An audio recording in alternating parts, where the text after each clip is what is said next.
అందరికీ నమస్కారం. Kuwait UAE మధ్య ఒక కీలక ఒప్పందం జరిగింది. వివరాల్లోకి వెళితే కువైట్ మరియు యూఏఈ మధ్య ఇటీవల చర్చలు భద్రతా విషయాలలో ద్వైపాక్షిక సహకారాన్ని పెంపొందించే లక్ష్యంతో గణనీయమైన ఫలితాన్ని ఇస్తుందని చెప్పి స్థానిక మీడియా పేర్కొంది. కువైట్లో కానీ యూఏఈలో కానీ బహిష్కరణకు గురైన ప్రవాసులు ఎవరైతే ఉన్నారో వాళ్ళు నకిలీ పత్రాలను ఉపయోగించి ఇటు కువైట్లో కానీ అటు యూఏఈలో కానీ తిరిగి ప్రవేశించకుండా నిరోధించడం ఈ చర్చల యొక్క ముఖ్య అంశం అని చెప్పి స్థానిక మీడియా పేర్కొంది. Kuwait ministry of interior lieutenant general Sheikh Salem al నవాబ్తో ఉన్నత స్థాయి ప్రతినిధులు యూఏఈ భద్రతా ప్రతినిధుల బృందంతో చర్చలు నిర్వహించడం జరిగింది.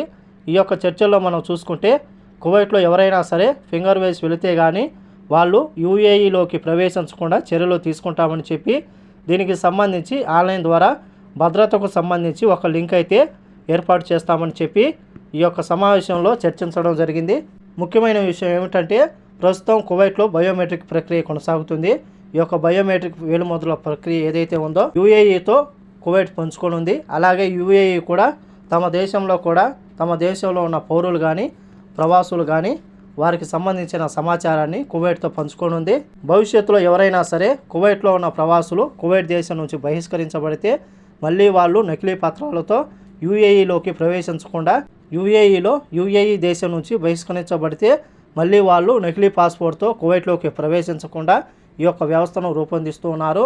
అలాగే ట్రాఫిక్ జరిమానాలు కానీ ఇతర జరిమానాలు కానీ ఏవైతే ఉన్నాయో రాబోయే రోజుల్లో దీంట్లో యాడ్ అయ్యే అవకాశం ఉంది. అలాగే దీనికి సంబంధించి త్వరలో మరొక సమావేశం జరగనుంది. ఈ యొక్క సమావేశం తర్వాత దీని మీద పూర్తి స్పష్టత వచ్చే అవకాశం ఉందని చెప్పేసి అధికారులు తెలుపుతూ ఉన్నారు. అలాగే మే 1వ తేదీ నుంచి ఈ యొక్క వ్యవస్థ ప్రక్రియను అమలు చేయాలని చెప్పి ఇరు దేశాలు భావిస్తున్నాయి. మరి ఏం జరుగుతుందో మరికొన్ని రోజుల్లో వేచి చూడాల్సింది. కాబట్టి ఈ వీడియో నచ్చితే లైక్ చేయండి, షేర్ చేయండి, సబ్స్క్రైబ్ చేసుకోండి. నెక్స్ట్ వీడియోలో మళ్ళీ కలుద్దాం. జై హింద్.